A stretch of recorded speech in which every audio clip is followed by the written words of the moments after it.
चाहे प्रशासन की तरफ से मदद मिले चाहे ना मिले। जितेंद्र भाटी की रिपोर्ट आपने देखी, चलिए उन्हीं का रुख कर लेते हैं। जितेंद्र का जो कि हमें बताएंगे वहां पर हाल क्या बना हुआ है। और बता दें आपको कि मथुरा से भी संवाददाता गौरव बने हुए हैं, जो कि मथुरा में जिस तरह से प्रदर्शन किया गया वहां की स्थिति वो बता रहे हैं। जितेंद्र, आपने इन मजदूरों से बातचीत भी की, आपने कहा कि शेल्टर होम में चले जाइए, लेकिन उन्होंने कहा कि हमें कुछ नहीं पता, हमें बस जाना है, कैसे भी जाए, चाहे अगर कोई बस मिल जाए तो चले जाएंगे या फिर पैदल ही हम इस रास्ते को नापेंगे। यानी कि साफ देखा जा रहा है कि मजदूरों के अंदर बस ये एक चीज बैठ गई है कि मैं अपने घर जाना चाहता हूं, चाहे मुझे मदद मिले चाहे ना मिले। ये तो ये हिम्मत और ये जो जज्बा मजदूरों में देखने को मिल रहा है, ये तपती धूप में, गर्मी में और भूखे पेट ये लोग जो सफर कर रहे हैं इन्हें देखने को मिला है। दिल्ली को ये एक ऐसा रूप, ऐसा रंग देते थे, क्योंकि इन मजदूरों से ही दिल्ली चलती थी। कहीं ना कहीं जो व्यापारी हैं उनको मजदूरों की सख्त जरूरत पड़ती थी। ऐसे में सैकड़ों मजदूर अपने घर से निकले थे दिल्ली को, यूं कह सकते हैं कि उसके व्यापार को बढ़ाने के लिए और यहाँ की हर तरीके की व्यवस्थित हालातों को देखते हुए पैसा कमाने के लिए। लेकिन अब ये हालात हो गए हैं कि ना वो घर जा पा रहे हैं, ना वो उत्तर प्रदेश की सीमा में प्रवेश कर पा रहे हैं, ना दिल्ली से उन्हें कोई सहूलियत मिल रही है।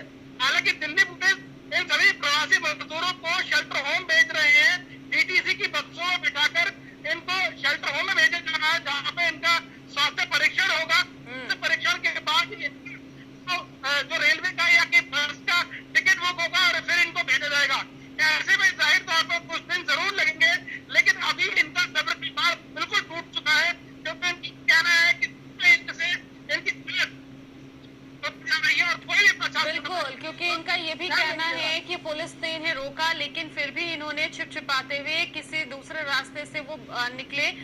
सवाल यहाँ पर ये होता है, क्योंकि आप शेल्टर होम का जिक्र कर रहे हैं जितेंद्र, गाजियाबाद में शेल्टर होम कितने बनाए गए हैं इस वक्त और क्या कुछ इंतजाम वहाँ पर किया गया है? क्योंकि अगर बात श्रमिकों की जाए तो न सिर्फ हरियाणा बल्कि अलग अलग राज्य से श्रमिक जो है वो उत्तर प्रदेश लौट रहे हैं। ऐसे में ये माना जा सकता है कि काफी संख्या में जो श्रमिक है वो यहाँ पहुंचेंगे और उनके लिए सिर्फ बंदोबस्त नहीं होने की जरूरत है, एक बड़े स्तर पर बंदोबस्त करने की जरूरत है। तो किस तरह देख रहे हैं आपकी शेल्टर होम में क्या कुछ इंतजाम किए गए, कितने संख्या में शेल्टर होम जो है वो बनाए गए हैं?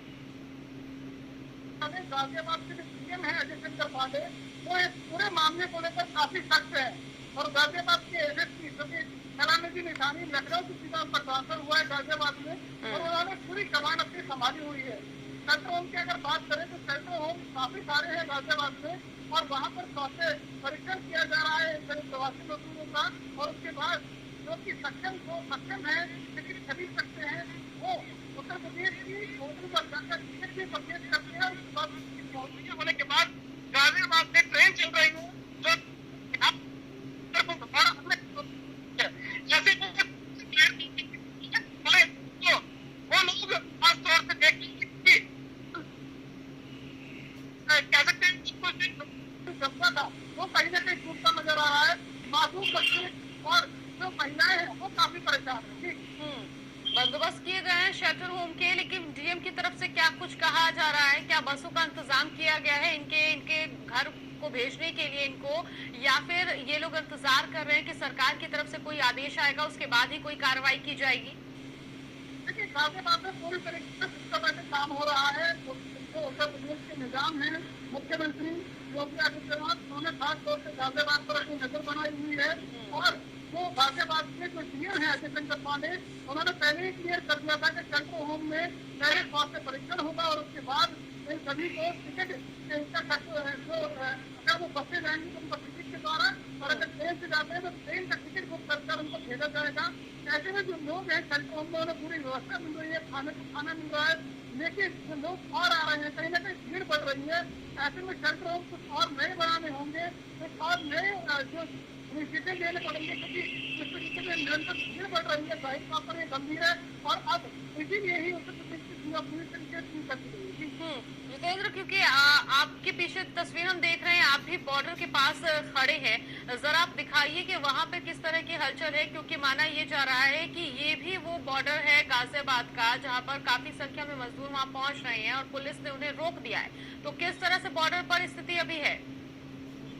तो एक तस्वीरें ऐसे दिखाता हूँ मैं, तो आप सबको देखकर शायद हैरान हो जाएंगे। यहाँ पर पैरामिलिट्री फोर्स लगाई गई है ये 2 अत्याधुनिक हथियारों से लैस है। और कुछ दूरी पर आपको दिखाता हूँ मैं, यहाँ पर ये उत्तर प्रदेश की सीमा है जो कि दिल्ली में सीधा एंट्री कर रहे हैं। ये प्रवासी मजदूर हैं जिन्हें उत्तर प्रदेश की सीमा से फिर दिल्ली भेजा गया है। ऐसे में इनके साथ एक महिला भी है और 1, 2, 3, 4, 5, 6 पुरुष है और एक महिला है। ये प्रवासी मजदूर है और ये एक बड़ा मुद्दा बना हुआ था कि आखिर ये जाए तो जाए कहाँ। हम इनमें से ही कुछ शख्स हैं जिनसे बात कर लेते हैं। आप बताएं कहाँ से आप आ रहे हैं और कहाँ जाना है? कहाँ जाना था? मैं करता हूँ, आपको बताया गया तो क्या हुआ?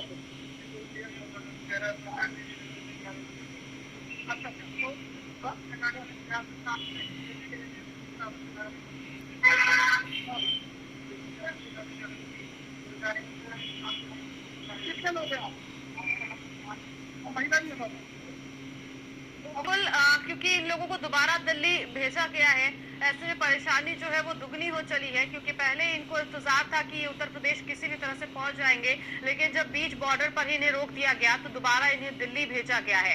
जितेंद्र, अगर संभव हो तो वहां पर जो अधिकारी लगे हुए हैं उनसे भी बात करिए कि वो क्या कुछ वहां पर कर रहे हैं, क्या काम उन्हें वहां सौंपा गया है।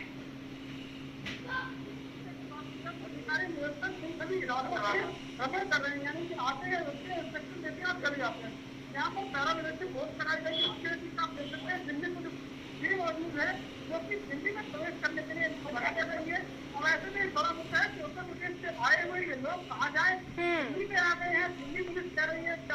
बिल्कुल, अब कुल मिलाकर जितेंद्र और गौरव यही समझा जा सकता है कि सभी की निगाहें जो है वो प्रशासन पर है, सरकार पर है कि क्या कुछ सरकार करती है, इनको कैसे इनके घर भेजती है। बसों की बात कही जा रही है, ट्रेनों की बात कही जा रही है, लेकिन आखिर कब तक इनको इनके घर भेजा जाएगा। बहुत शुक्रिया आप दोनों का ये जानकारी दर्शकों तक पहुंचाने के लिए कि देखिए स्थिति किस तरह की मजदूरों की बनी हुई है।